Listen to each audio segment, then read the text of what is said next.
આજે માર્કેટની વાત કરી લઈએ તો નિફ્ટીની સાપ્તાહિક એક્સપાયરી અને સારું ક્લોઝિંગ માર્કેટમાં આપણને આવતું દેખાઈ રહ્યું છે। ઇન્ડાઇસિસ સ્પેસિફિક નિફ્ટીમાં ખાસ કરીને વાત કરી લઈએ તો 24,576ના લેવલ્સ અને 0.5%થી વધુની અપસાઇડ જોઈ છે। બેંક નિફ્ટીમાં આજે આઉટ પરફોર્મન્સ જોવા મળ્યું છે। 1%થી વધુની ખરીદારી અને સેન્સેક્સમાં પણ તેજી બનતી દેખાઈ રહી હતી।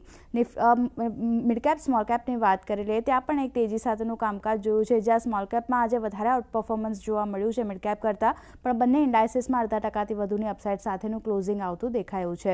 જે સેક્ટર સપોર્ટ કરી રહ્યા છે બજારને અને ઓવરઓલ આજે મોટાભાગના સેક્ટરમાં એક સારી ખરીદારી બનતી દેખાઈ હતી। સૌથી સારી તેજી એફએમસીજી સ્પેસમાં જોઈ છે। રિયલ્ટી ઇન્ડેક્સમાં 1%થી વધુની અપસાઇડ આપણને આવતી જોવા મળતી દેખાઈ હતી। ફાઇનાન્શિયલ અને સર્વિસ સેક્ટરમાં પણ સારું પ્રદર્શન બનતું દેખાયું છે।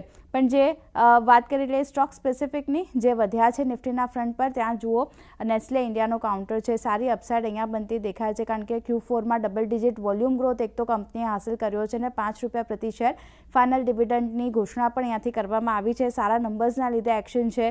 HULમાં પણ 3.5%થી વધુની ખરીદારી જોવા મળતી દેખાય। ટ્રેન્ટ આવતીકાલે અહીંયા પરિણામ આવવાના છે, એની પહેલાં એક સારી એક્શન આવતી જોવા મળી છે અને ICICI બેંકમાં એક પોઝિટિવ એક્શન આજે પણ બનતી જોવા મળી હતી, એટલે ત્યાં ધ્યાન રાખવાનું છે। પણ જે ઘટ્યા છે નિફ્ટીના ફ્રન્ટ પર, ત્યાં જુઓ SBI life, BEL, Jio financial, doctor Reddy's જેવા કાઉન્ટર છે। 0.5%થી 1% સુધીની વેચવાલી આ બધામાં આપણને બનતી દેખાઈ હતી। હવે મિડ કેપની વાત કરી લઈએ, કારણ કે ત્યાં એક સારું એક્શન બનતું જોવા મળ્યું હતું। જે કાઉન્ટર વધ્યા છે એમાં ગ્રોનું કાઉન્ટર છે। સારા નંબર્સ અને પોઝિટિવ બ્રોકરેજ નોટના લીધે અહીંયા એક પોઝિટિવ એક્શન આજના દિવસે પણ જોવા મળ્યું છે।